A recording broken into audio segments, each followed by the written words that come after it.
Quality of life is very important in patients with MPN, especially because myeloproliferative neoplasm is a disease that is actually characterized by hyperactive JAK-STAT pathway.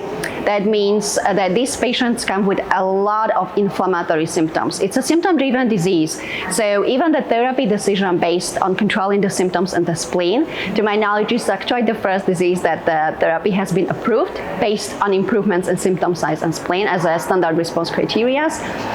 Even very early patients with MPN, such as early ET or PV patients, have quite significant symptoms. So there has actually been a significant gap in recognition of these symptoms. There is a standardized tool, MPN-10, which should be broadly used and assessed in every single MPN patient at every clinic visit, because by the lack of a symptom control, we can actually assume that these patients may be in a need for different therapies or different access.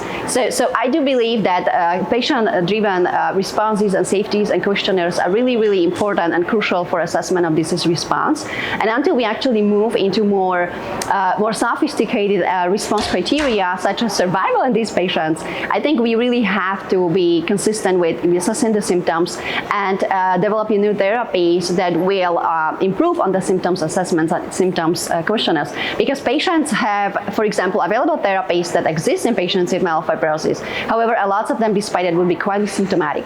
So we kind of know that if patients has not a complete response in terms of persistent symptoms, probably the therapy benefit would not be lasting, and we may need to do more. So definitely it's one of the key endpoints and crucial response criteria for these patients.